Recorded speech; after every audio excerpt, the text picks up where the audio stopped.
అందరికీ నమస్కారం. మన చుట్టూ చూస్తే రకరకాల వస్తువులు కనిపిస్తాయి. కొన్ని కదులుతాయి, కొన్ని కదలవు. ఒక చిన్న పురుగు, ఒక రాయి. ఈ రెండింటి మధ్య అసలు తేడా ఏంటి? ఒకదానికి ప్రాణముందని, ఇంకోదానికి లేదని మనం ఖచ్చితంగా ఎలా చెప్పగలం? ఈ పెద్ద ప్రశ్నకు సమాధానమే జీవక్రియలు. అసలు జీవం అనే ఈ మ్యాజిక్ ఎలా పనిచేస్తుందో, దాని వెనకున్న రహస్యాన్ని ఇప్పుడు చాలా సింపుల్గా తెలుసుకుందాం. ఓకే, కాస్త లోతుగా ఆలోచిద్దాం. ఒక రాయికి మనకు తేడా ఏంటి? ఉదాహరణకు, ఒక కారు కూడా కదులుతుంది, దానికి ఫ్యూయల్ కావాలి. కాని దానికి ప్రాణముందని అంటామా? అనం కదా. కాని ఒక చిన్న చీమకు ప్రాణముందంటాం. ఎందుకు? అసలు ఒకదాన్ని జీవి అని పిలవాలంటే దానికుండాల్సిన కనీస లక్షణాలేంటి? ఈ ప్రశ్నతోనే మన అన్వేషణ మొదలవుతుంది. ఈరోజు మనం జీవం అనే పజిల్ని సాల్వ్ చేయడానికి 4 ముఖ్యమైన ముక్కల గురించి తెలుసుకుందాం. ముందుగా, అసలు జీవం అంటే ఏంటి? తర్వాత, బ్రతకడానికి ఆహారం ఎలా వస్తుంది? ఆ ఆహారాన్ని శక్తిగా ఎలా మారుస్తుంది? ఆ శక్తిని బాడీ అంతా పంపించి తయారైన చెత్తలు బయటికెలా పంపుతుంది? చివరగా, ఇవన్నీ కలిస్తేనే జీవం ఎలా అవుతుందో చూద్దాం. అసలు జీవం అంటే ఏంటి అనడిగితే, అది ఒక వస్తువు కాదు, ఒక ఫీలింగ్ అసలు కాదు. జీవం అంటే కొన్ని పనులు, అంతే. బ్రతికి ఉండాలంటే కొన్ని జాబ్స్ నిరంతరం జరగాలి. ఆ ముఖ్యమైన పనులనే మనం సైన్స్ భాషలో జీవక్రియలు అంటాం. అవును, మనం మొదట్లో అడిగిన ప్రశ్నకు సమాధానం ఇదే. ఒక వస్తువు ప్రాణంతో ఉందంటే అది ఈ 4 పనులు చేస్తోందన్నమాట. ఫుడ్ తీసుకోవడం, ఆ ఫుడ్ నుంచి ఎనర్జీని రిలీజ్ చేయడం, ఆ ఎనర్జీని బాడీ అంతా పంపించడం, ఆ తర్వాత వచ్చిన వేస్ట్ని బయటకు పంపేయడం. ఈ 4 ఒక టీంలా పనిచేస్తాయి. వీటిలో ఒక్కటి ఆగినా ఆట ఆగిపోతుంది.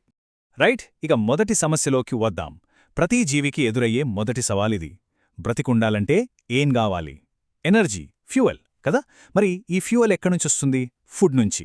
సో ప్రతి జీవి పరిష్కరించాల్సిన మొదటి ప్రాబ్లం ఈ ఫుడ్ని, అంటే ఈ ఇంధనాన్ని సంపాదించడం. ఈ పద్ధతినే పోషణ అంటారు. ఆహారాన్ని సంపాదించడంలో 2 టీమ్స్ ఉన్నాయన్నమాట.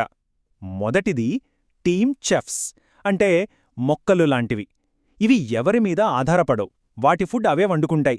సూర్యుడి నుంచి లైట్, గాలి, నీళ్లు వాడుకొని వంట చేసేస్తాయి.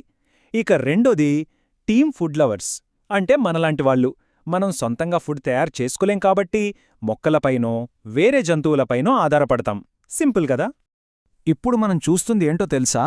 ఇది ఒక మొక్క యొక్క సూపర్ కిచెన్. ఆకు లోపల ఇలా ఉంటుందన్నమాట. ఈ ఆకుపచ్చగా కనిపిస్తున్నాయే, ఇక్కడే మ్యాజిక్ అంతా జరిగేది. కిరణజన్య సంయోగక్రియ అంటారు కదా, అదనమాట. సూర్యుడు శక్తిని వాడుకుని గాలిని, నీటిని చక్కరగా, అంటే మొక్కకు కావలసిన ఆహారంగా మార్చేస్తుంది. అసలు మన భూమి మీదున్న జీవానికంతటికీ ఇదే ఎనర్జీ సోర్స్. సరే, ఆహారమైతే దొరికింది. కానీ ఇక్కడే రెండో సమస్య. కారులో పెట్రోల్ పోస్తే సరిపోతుందా? ఇంజిన్ ఆన్ చేసి దాన్ని మండిస్తేనే కదా పవర్ వచ్చేది. మన బాడీ కూడా అంతే. మనం తిన్న ఫుడ్ నుంచి డైరెక్ట్గా ఎనర్జీ రాదు. దాన్ని వాడుకోగల శక్తిగా మార్చాలి. ఆ ప్రాసెస్నే శ్వాసక్రియ అంటాం. దీన్నెలా అనుకుందాం? మనం తినే ఫుడ్ అనేది ఎనర్జీతో లాక్ చేసిన ఒక ట్రెజర్ బాక్స్. మరి దాన్ని తెరవాలంటే ఒక తాళం చెవి కావాలి కదా. ఆ కీ పేరే శ్వాసక్రియ. ఈ ప్రక్రియలో మనం తిన్న ఫుడ్ బ్రేక్ అయి మన కణాలు వెంటనే వాడుకోగల ఎనర్జీగా, అంటే ఏటీపీగా మారుతుంది. అంటే మన ఊపిరి పీల్చుకోవడం అనేది కేవలం బ్రతకడానికి కాదు, మనలో దాగున్న శక్తిని అన్లాక్ చేయడానికి కూడా. రైట్, ఇప్పుడు మన దగ్గర ఎనర్జీ రెడీగా ఉంది. కాని ఇక్కడే అస్సలైన పెద్ద సమస్య వస్తుంది. అదే లాజిస్టిక్స్, అంటే డెలివరీ అండ్ పికప్. మన శరీరంలో కొన్ని లక్షల కోట్ల కణాలుంటాయి. మరి మనం తిన్న ఫుడ్, పీల్చిన ఆక్సిజన్, మెదడు నుంచి కాలి బుటనవేలి వరకు ప్రతి ఒక్క కణానికి ఎలా చేరాలి? అదే టైంలో అక్కడ తయారైన చెత్తను మళ్లీ వెనక్కి ఎవరు తీసుకురావాలి? ఇదొక పెద్ద మేనేజ్మెంట్ ప్రాబ్లం కదా. దీనికి సమాధానమే ప్రసరణ, విసర్జన. జస్ట్ ఒక సెకండ్ ఆలోచించండి. మన కాలి బొటనవేలి కొనలో ఉన్న ఒక్క చిన్న సెల్కి ఆక్సిజన్ ఎలా వెళుతుంది? దానంతటా అదే నడుచుకుంటూ వెళ్లాలంటే ఊపిరితిత్తుల నుంచి అక్కడికి చేరడానికి ఏకంగా కొన్ని సంవత్సరాలు పడుతుందట. నమ్మగలమా? అందుకే మనకొక సూపర్ ఫాస్ట్ డెలివరీ సిస్టమ్ కావాలి. మన రక్త ప్రసరణ వ్యవస్థ ఒక పర్ఫెక్ట్ కొరియర్ సర్వీస్ లాంటిది. దానికి 2 పనులుంటాయి. ఒకటి, ప్రతి కణం దగ్గరకు వెళ్ళి హాయ్, మీకు కావలసిన ఫుడ్, ఆక్సిజన్ ప్యాకేజ్ వచ్చింది అని డెలివరీ చేయడం. 2, అక్కడ్నించి తిరిగి వచ్చేయప్పుడు మీ దగ్గరేమైనా వేస్ట్ ఉందా అని చెత్తను కలెక్ట్ చేసుకోవడం. ఈ మొత్తం సిస్టమ్కి పవర్ ఇచ్చే ఎంజిన్ మన గుండె. సరే, కొరియర్ సర్వీస్ చెత్తనైతే కలెక్ట్ చేసుకుంది. మరి దాన్నెక్కడ పడేయాలి? ఇక్కడే మన బాడీ క్లీనింగ్ డిపార్ట్మెంట్ వస్తుంది. అదే విసర్జన వ్యవస్థ. ఈ చిత్రంలో కనిపిస్తున్న మూత్రపిండాలు అంటే కిడ్నీలు మన బాడీలోని సూపర్ ఫిల్టర్లన్నమాట.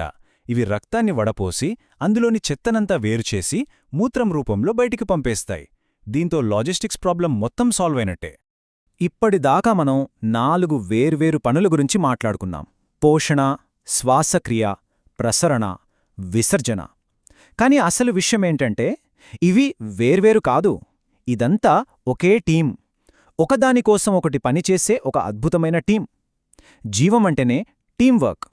సో మనం ఈరోజు నేర్చుకున్న అతి ముఖ్యమైన విషయమేంటంటే జీవక్రియలు వేర్వేరు పనులు కాదు, ఒకదాన్ని వదిలి ఇంకొకటి అస్సలు ఉండలేని ఒక జట్టు. మీరే ఆలోచించండి.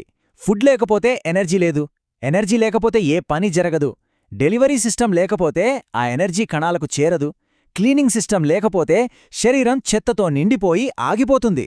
చూసారా ప్రతిదీ ఎంత ముఖ్యమో? చివరగా ఈ ఒక్క ప్రశ్నతో ముగిద్దాం. ఈ 4 పనుల టీంలో ఏ ఒక్క ప్లేయర్ అయినా ఆడటం ఆపేస్తే మ్యాచ్ ఏమవుతుంది? జీవమనే ఈ అద్భుతమైన ఆట ఎంత సున్నితమైనదో, ప్రతి ఒక్క ప్లేయర్ ఎంత ముఖ్యమో ఇది మనకు చెబుతోంది కదా. దీని గురించి ఆలోచించండి.